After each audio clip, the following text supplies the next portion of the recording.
전도 4장 1절에서 8절까지 시작. 내가 다시 해 아래에서 행하는 모든 학대를 살펴보았도다. 보라, 학대받는 자들의 눈물이로다. 그들에게 위로자가 없도다. 그들을 학대하는 자들의 손에는 권세가 있으나 그들에게는 위로자가 없도다. 그러므로 나는 아직 살아있는 산 자들보다 조금지 오랜 죽은 자들을 더 복되다 하였으며 이 둘보다도 아직 출생하지 아니하여 헤라에서 행하는 악한 일을 보지 못한 자가 더 복되다 하였노라. 내가 또 본즉 사람이 모든 수고와 모든 재주로 말미암아 이웃에게 시기를 받았으니 이것도 헛되어 바람을 잡는 것이다. 오매자는 팔짱을 끼고 있으면서 자기의 몸만 축내는 도다. 두 손에 가득하고 수고하며 바람을 잡는 것보다 한 손에만 가득하고 평온함이 더 나으니라. 내가 또다시 새 아래에서 헛된 것을 보았도다. 어떤 사람은 아들도 없고 형제도 없이 홀로 있으나 그의 모든 수고에는 끝이 없도다. 또 비록 그의 눈은 부여를 족하게 이기지 아니하면서 이르기를 내가 누구를 위하여는 이같이 수고하고 나를 위하여는 행복을 누리지 못하게 하는가 해도 이것도 헛되어 불행한 도구로다. 우리가 건강하게 살아가고 집안에 아무 탈이 없을 때는 시간에 대한 생각을 별로 하지 않습니다. 그래서 오늘처럼 눈이 오는 날이면 젊은 사람들은 눈이 온다. 처음에는 좋다가 나중에는 아이고 귀찮다. 짜증을 냅니다. 좀 더 나이가 들면 눈이 오면 겨울이 왔구나. 또 한 해가 마무리가 되는구나 하며 아쉬운 생각을 갖게 됩니다. 대다수의 사람들은 12월이 되면 다음 해를 생각합니다. 젊은 사람들은 멋진 내년을 꿈꾸며 여러 가지 계획을 하게 됩니다. 살을 더 뺄까? 토익 공부를 더 해서 점수를 더 올려야 되겠다. 또 내년에는 무엇에 반드시 합격해야지. 이런 계획을 세우게 됩니다. 그러나 나이가 들어가면 12월 말이 되면 더욱더 믿음으로 살아야 되겠다. 늘 결심을 하며 살아갑니다. 대개 이런 것이 우리가 살아가는 모습입니다. 그러나 우리는 이러한 변덕스러운 나의 모습에 대해서 좀 더 내 자신이 잘 아는 것이 필요합니다. 우리가 늘 신앙생활하며 수십 년을 살아와도 그 자리에 있는 나를 보게 되는 것입니다. 우리가 성도는 은혜로 구원을 받았지만 말씀을 따라서 살아내야 하는 말씀을 사는 능력이 필요하고 그 말씀을 이해하고 그 말씀을 붙잡고 살아가는 힘이 필요합니다. 그래야만 우리가 그 자리에서 벗어나 한 걸음 나아갈 수 있습니다. 그 방법이 어려운 것도 아니고 복잡한 것도 아닙니다. 우리는 이제 연말을 맞이해서 하나님의 성도가 은혜 받은 성도가 성장하는 삶을 어떻게 살아갈 것인가 말씀을 통해서 은혜를 나누고자 합니다. 먼저 1절을 한번 읽어보도록 하겠습니다. 4장 1절 시작. 내가 다시 해 아래에서 행하는 모든 학대를 살펴보았다. 보라, 학대받는 자들의 눈물이로다. 그들에게 위로자가 없도다. 그들을 학대하는 자들의 손에는 권세가 있으나 그들에게는 위로자가 없도다. 참으로 어렵게 살아가는 사람들의 모습을 말합니다. 해 아래, 이 해하라고 말하는 것은 모든 세상의 사람들에 대해서 하시는 말씀입니다. 눈물을 그들은 흘리나 위로자가 없다라고 말합니다. 참으로 슬픈 일이죠. 위로를 받을 수가 없는 것이죠. 많은 사람들이 이렇게 눈물을 흘리며 위로자가 없는 그러한 힘든 나날을 보내지만 사람들은 내 자신도 역시 그러한 학대 속에 살아가기 때문에 남의 눈물을 닦아줄 겨를이 없습니다. 그러나 여전히 내 옆에는 부와 권력과 명예로 나를 학대하는 사람이 내 옆에 같이 살아가고 있습니다. 학대란 무엇입니까? 나에게서 나의 시간을 빼앗아서 나로 하여금 내 뜻대로 살아가지 못하게 하는 것이 학대입니다. 상대방이 다른 사람이 나의 시간을 빼앗아서, 다시 말해서 나의 인생을 빼앗아서 자기의 마음대로 하는 것이 학대입니다. 하나님께서 우리 모두에게 인생을 주셨어요. 그런데 나의 인생을 다른 사람이 빼앗아서 그 사람의 마음대로 살아가는 것이 학대입니다. 그러한 사람들이 이 세상에 너무너무 많이 있고, 그렇게 우리는 슬프게 인생을 살아가지만 모두가 그러한 상황에 있기 때문에 서로의 눈물을 닦아주지 못하고 있습니다. 직장인들은 때로 상당수가 사직서를 넣어서 다니는 사람들이 있습니다. 요즘 사람들은 사직서를 쓰고 다니지 않아도 어느 날 갑자기 그만두는 경우가 많이 있습니다. 그러나 옛날에 사람들은 많이 사직서를 넣고 다녔습니다. 그러나 내지를 못해요. 속으로는 내가 이거 안 하면 못 먹고 살아? 나가서 내가 뭘 해도 먹고 살 수 있다라고 생각하며 사직서를 써서 들고 다니지만 술이 깨고 그 다음날 보면 역시 나는 그 다음날 내야 할 자녀들의 학비도 있고 대출금도 있어서 사표를 던지지 못하고 다니다 보면 어느새 명예퇴직할 때가 되고 나의 인생은 중하반전으로 지나가서 이제 사람들이 받아주지 않는 그러한 삶에 내던져지는 것입니다. 누가 우리를 위로해 주겠습니까? 선거철 되면 그 사람들이 우리를 위로해 준다고 막 나서서 난립니다. 그때 지난 선거에 보니까 여기 사거리에 그 어느 당에서 프랑카드를 써놨는데 어르신 식사하셨습니까? 이렇게 프랑카드에다 써놨더라고요. 그리고 반대편에는 난방비를 확 깎아드리겠습니다. 또 저쪽에는 청년들의 대출금을 대폭 낮춰주겠습니다. 지금 보면 더 비싸고 더 돈 많이 내고 힘들어 죽을 지경입니다. 다들 거짓말로 하는 거죠. 자기 자신들의 권력과 명예를 위해서 많은 사람들을 괴롭히는 사람들이 우리 주변에 많이 있습니다. 그래서 모든 것을 누렸던 솔로몬 왕은 이렇게 말합니다.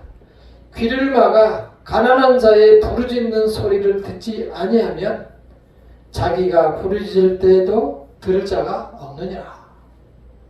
이 세상의 이치가 딱 이 말씀대로 되는 것입니다. 그 사람한테서 얻을 것이 있으면 가서 듣는 척 하여도 결국 그 연약한 사람이 그 사람한테 무슨 힘이 되겠습니까? 이 세상에 있는 것으로는 우리가 만족을 또는 위로가 되지 못합니다. 우리는 얼마나 삶이 힘든지 2, 3절을 한번 보도록 하겠습니다. 2절과 3절 시작. 그러므로 나는 아직 살아있는 산 자들보다 죽은 지 오랜 죽은 자들을 더 복되다 하였으며 이 둘보다도 아직 출생하지 못하여 헤아라에서 행하는 악한 일을 보지 못한 자가 더 복되다 하였노라. 세상이 지금 요즘 세상과 비슷한 거예요. 그때도 그랬던 모양이에요. 그러니 얼마나 살기 힘들었으면 죽은 자가 더 복되다. 또 아이고 차라리 나지 말았으면 얼마나 좋았을까. 이런 생각을 한다는 거예요. 근데 저도 그런 생각을 했는데 많은 사람들이 이러고 살아간다는 거예요. 우리 어머니도 그런 거 봤어요. 우리 어머님은 고생을 많이 하셨기 때문에 그 맷돌 위에다가 옷을 많이 올려서 이렇게 옛날에는 다림질 하기 전에 발로 막 밟았어요. 이제 맷돌 위에다가 올려놓고 그 배옷을 올려놓고 밟으면서 옷처럼 쉬는 거예요. 사실 그거 밟으면서 옷처럼 쉬는 거예요. 그래서 밟으면서 어머니 나를 왜 낳았어요? 엄마 나를 왜 낳았어요? 그런 얘기를 하는 것을 드렸습니다. 인생이 너무 힘드니 비명을 지르는 것이죠. 우리 중에도 주변 사람들도 그렇게 견디지 못하면 요즘 많이 그냥 쉽게 인생을 포기하며 하고 던지고 말았습니다. 심지어는 엘리야 선지자도 그랬어요. 무려 850명의 바알과 아세라 선지자들을 칼로 죽인 그 엘리야 선지자도 죽인다고 하니까, 이세벨이 죽인다고 하니까 광야로 하루쯤 도망갔다가 지쳐서 하나님께 하신 말씀이 뭐라고 했냐면은, 여호와여 이제는 넉넉하오니 지금 내 생명을 거두시옵소서, 이렇게 말을 했어요. 사실 그래 내가 거둬줄게 그러면은 또 살살 빌 사람들이 이 하나님 앞에 이렇게 쉽게 말을 해요. 이게 뭐냐면은 사람들이 그렇게 악해져 있어요. 그리고 상황도 그렇게 악하게 만들었어요. 그렇게 만들어져 있어요, 상황도. 그래서 극단적인 선택을 하도록 몰아붙이는 그런 사회가 된 거예요. 그러나 우리는 그러한 상황에서 계속 살아왔기 때문에 잘 느끼지 못하는 거예요. 오죽하면 성경에서 이런 것을 다 기록하셨겠어요. 이렇게 되면 이 두 가지 지금 말씀을 본 이 상황은 하나님께서 만들어 놓은 그러한 세상과 인간이 아주 극단적인 상황에 와 있다는 것을 말하는 거예요. 그래서 인간의 힘으로 버티기 어려운 상황에 있다는 것을 말합니다. 성경은 매우 부드럽게 쓰여져 있지만 자세히 보면 극단으로, 양극단으로 나눠져 있습니다. 그러한 상황에서 우리는 믿지 않는 사람들은 그 고단함을 견디지 못하고 결국은 하직하는, 그리고 인생을 포기하는 그러한 사람들이 많이 있습니다. 그러나 하나님께서 그렇게 하라고 그 사람을 이 세상에 보내지는 않았어요. 하나님께서는 이 세상에서 평안을 누리라고 보냈으나 이 세상에서 사는 방식으로 살다 보니 자기도 이 세상에 말려들어서 그렇게 비참한 인생을 끝내 살게 되는 것입니다. 우리는 어디서 위로를 얻을 수 있을까요? 누구에게 위로를 얻을 수 있을까요? 한번 생각해 보시기를 바랍니다. 두 번째는 4절을 한번 읽어보도록 하겠습니다. 4절 시작. 내가 또 본즉 사람이 모든 수고와 모든 재주로 말미암아 이웃에게 시비를 하더니 이것도 한때여 바람을 잡는 것이로다. 아니 열심히 일하고 또 내가 가진 하나님께서 주신 재주로 열심히 자기 일을 했는데, 능력을 발휘했는데, 그렇게 했다고 해서 축하해 주는 것이 아니고 시기를 받는 세상이에요. 아니 그 사람이 나보다 더 잘 뛰고 공부 잘하고 더 많은 것을 일해서 더 많은 소득을 얻고 더 잘 살아가면 박수를 쳐줘야 맞는데 결코 그렇지 않고 오히려 아니 나도 할 수 있고 나도 더 잘할 수 있는데 지가 못해 이렇게 해가지고 시비를 해서 그 사람이 싫어지고 내 자신도 내 안에 분노 같은 신심이 싹트는 그러한 세상에 살고 있는 거예요. 이 참 살 맛이 없는 세상인 거죠. 아무런 낙이 없는 그런 세상이 되고 만 거죠. 열심히 산 사람이 시기의 대상이 되는, 그래서 수고와 애쓴 그 결과에 대해서 서로 격을 두고 미워하고 서로 경쟁하고 축복하지 못하는 그러한 세상에 우리가 살고 있습니다. 참으로 힘든 나날을 그래서 살게 되는 것이죠.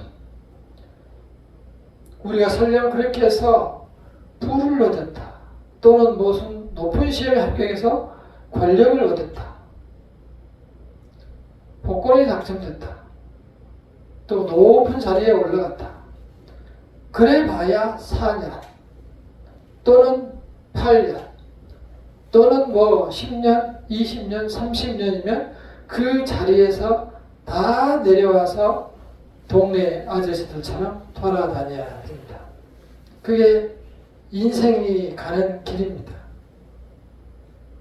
엊그제 그 유명한 그 뽀빠이 이상님께서 TV에 나오셔가지고 80이라든가 운동하고 근육을 자랑하는 모습, 옛날에는 뽀빠이가 이거의 상징이었는데 역시 그 근육의 상징이 그분도 80이 되니까 우리 온 살이 처져가지고 그 참 보기 아주 좀 좋지 못하더라고요. 근데 그 나이가 되면 방법이 없어요. 근데 이제 살아있는, 저희도 한번 직접적으로 대화를 나눠본 적도 있어요. 옛날에 모시고. 근데 보니까 40년 된 차를 타고 다니고 키로수가 70만 킬로던가요? 차가 잘 나간다는 거예요. 차가 잘 나가는데 어떡하냐고. 그래서 40년 된 차를 타고 다니더라고요. 아마 사업에서 실패하고 그랬었나 본데 굉장히 그래도 그분이 성실하게 살아가는 사람이에요. 지금도 보니까 사람들을 만나면 이 신권을 바꿔서 가지고 다니면서 학생들은 2,000원을 주고 또 어른들은 5,000원인가 3,000원인가요? 이렇게 매일 하루에 한 돈 10만 원씩을 이렇게 만나는 사람마다 주고 다닌다. 그래서 왜 그러냐 그러니까 내가 사랑받은 만큼 주고 싶다. 그렇게 해서 그렇게 살아가더라고요. 그렇게 베풀면 차라리 시기와 질투의 대상이 되질 않아요. 그런데 모든 사람들이 오늘 말씀에 나온 것처럼 다 내가 가지려고 하니 좋은 능력을 가지고 그것마저 모자라서 또 자랑까지 해대니 이 모든 사람들이 다 시기와 질투의 대상이 되고 남의 일이 되는 거죠. 하나님께서는 그것을 헛되다고 하셨어요. 왜 헛되다고 하셨을까요? 나도 조금 지나면 이상용처럼 늙어간다 라는 것을 말씀해 주고 있는 것입니다. 그래서 부탁하는 말이 6절처럼 그런 거예요. 6절을 함께 읽어볼까요? 시작. 두 손에 가득하고 수고하며 바람을 잡는 것보다 한 손에만 가득하고 평안함이 더 나으니라. 그러니까 이쪽 저쪽 가지고 또 안고 또 가지고 또 가지고 이것보다도 차라리 쓸 만큼 필요한 만큼 가지되 그 마음속에는 욕망을 채우지 말고 하나님을 두라는 거예요. 왜냐? 하나님을 마음에 두지 않으면 평안을 결코 얻을 수가 없어요. 이 세상에 있는 것으로는 계속 욕심이 더 생겨서 더 가지려 하고 다투게 돼요. 저는 많이 가져봐서 아는데 계속 더 갖게 가더라고요. 그 인간의 욕심이 그렇게 이미 형성이 되어 있어요. 이 세상에서 살아왔기 때문에. 어렸을 때는 그렇지 않잖아요. 그러나 그 마음, 내가 맘 먹고 한 손에만 갖기로 하면 그 한 손에는 평안을 가질 수가 있다는 거예요. 하나님께서 참으로 신의 한 수로 사람들에게 태어나는 날은 알려줬어요. 예를 들어서 남자와 여자가 결혼하면, 사랑하면 1년 후에 누군가 태어난다는 것을 미리 알 수 있어요. 그리고 남자 여자가 만나서 마음 먹으면 애를 낳고 또 낳아서 한 사람이 태어난다는 걸 다 알 수 있어요. 그러나 그 사람이 태어나서 언제 가는지는 아무도 몰라요. 그 사람이 비록 나이가 어려도 또는 나이가 많아도 그 날은 분명히 우리가 알 수가 없어요. 그렇잖아요. 젊은 사람이 빨리 가기도 해요. 그러니까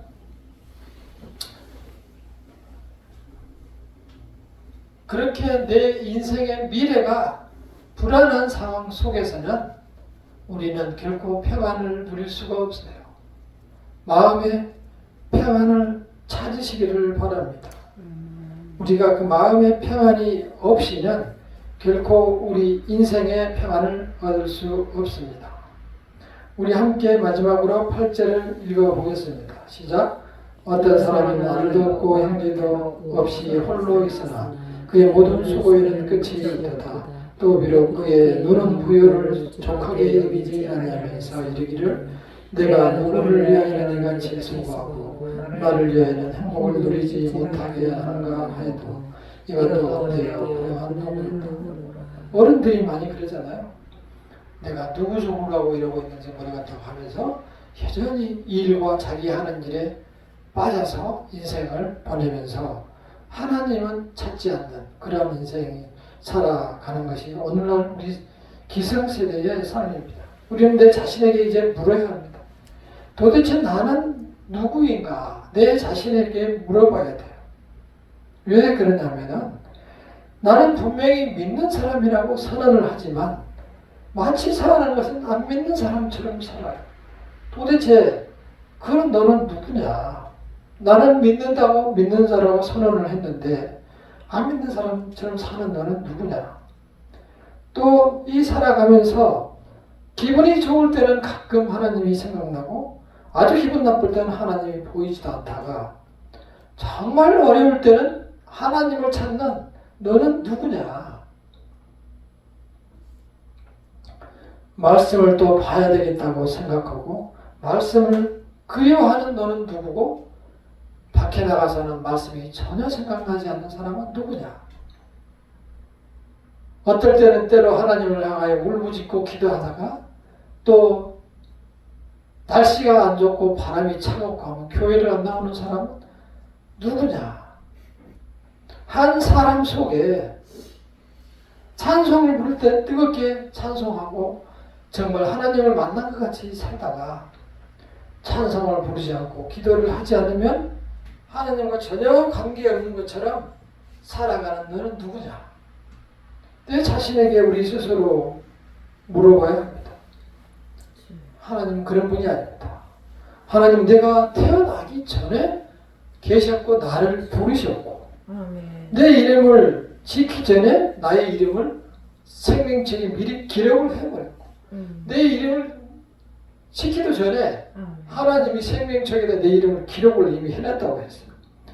내가 길을 갈 때도 항상 내 곁에 계셨고 내가 핑계를 대면 교회를 안 나올 때도 하나님은 내 곁에 계셨고 내가 정말 기쁠 때도 하나님 내가 정말 기분 나빠서 쌍욕을 할 때도 하나님 계셨고 내가 힘들어 슬퍼할 때도 늘 계셨습니다.